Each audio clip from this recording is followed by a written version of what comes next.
வணக்கம் நண்பர்களே.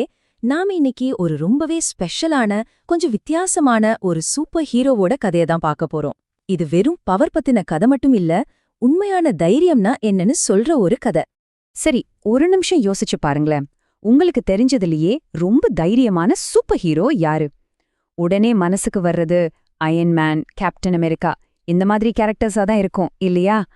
ஆனா நாம இப்ப பார்க்க போற ஹீரோ இருக்காரே, அவரு இவங்க எல்லாரையும் விட டோட்டலா வேற மாதிரி. ஏன்னா அவருக்குன்னு ஸ்பெஷல் பவர்ஸ் எதுவுமே கிடையாது. அவரு இளமையா ரொம்ப ஸ்ட்ராங்காலாம் இல்ல. சொல்லப்போனா ரொம்ப வயசானவர். அது மட்டும் இல்ல, ஜெயிக்கணும்னு அவர் போராடல. தோத்துடுவோன்னு தெரிஞ்சே ஒரு அநியாயத்தை எதிர்த்து நின்னாரு. அப்போ யார் அந்த உண்மையான சூப்பர் ஹீரோ?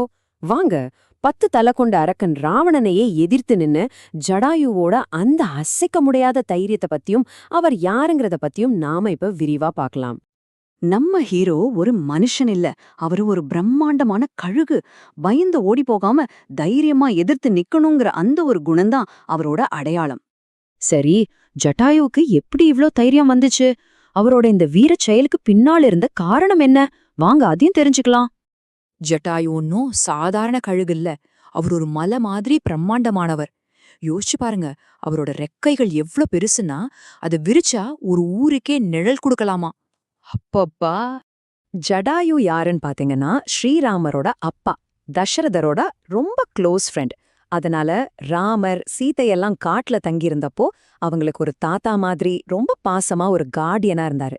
இந்த ஒரு பாசமான உறவுதான் அவரோட விசுவாசத்துக்கு முக்கிய காரணம்.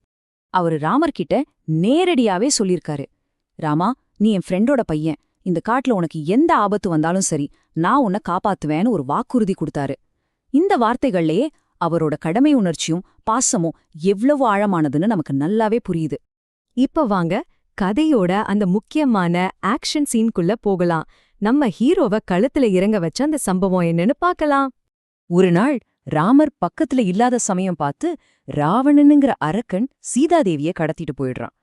காப்பாத்துங்க காப்பாத்துங்கன்னு அவங்க போட்ட சத்தம் அந்த காடு முழுக்க எதிரொலிக்குது. ராவணன் சீதைய கடத்துறதுக்கு யூஸ் பண்ண அந்த வாகனத்தோட பேர் தான் புஷ்பக விமானம். சிம்பிளா சொல்லணும்னா அது அந்த காலத்து ராஜாக்கள் யூஸ் பண்ண ஒரு மேஜிக் ஃப்ளையிங் கார் மாதிரி நினைச்சுக்கோங்க.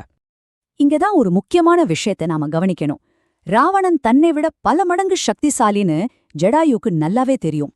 தனக்கு வயசாயிடுச்சு, பழைய பலம் இல்லனும் தெரியும். ஆனாலும் அவர் ஒரு செகண்ட் கூட யோசிக்கல, தயங்கவே இல்ல. உடனடியா வானத்துல பறந்து போய் ராவணனோட வழிய மறிச்சாரு. சீதைய விட்டுடுன்னு ஒரு கர்ஜனை போட்டாரு.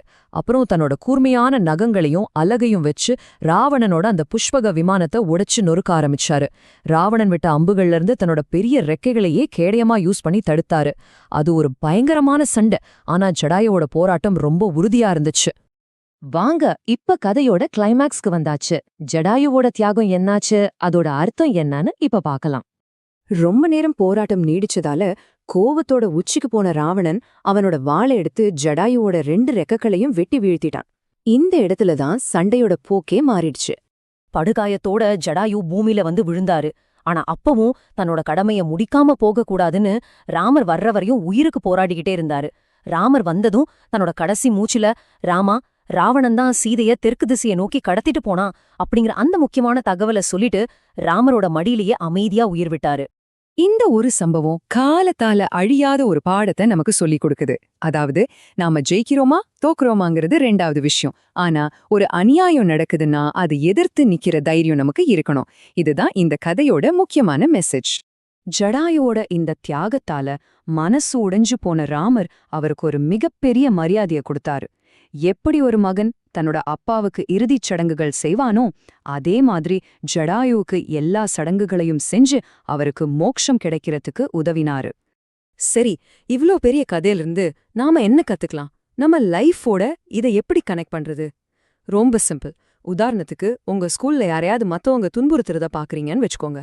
அப்போ பயந்துட்டு அமைதியா இருக்கக்கூடாது. தைரியமா அது தப்புன்னு சொல்லணும். இல்லனா டீச்சர்கிட்டயோ பெரியவங்க கிட்டயோ போய் சொல்லணும். இதுதான் ஜடாயு நமக்கு சொல்லிக் கொடுக்கற பாடம். இந்த கதையோட இறுதியில உங்ககிட்ட ஒரு கேள்வி. உங்களை பொறுத்த வரைக்கும் தைரியம்னா என்ன? ஜடாயுவோட கதையை வச்சு யோசிச்சு பாருங்க. உங்க வாழ்க்கையில தைரியமா இருக்கிறதுக்கு என்ன அர்த்தம்னு நீங்க நினைக்கிறீங்க?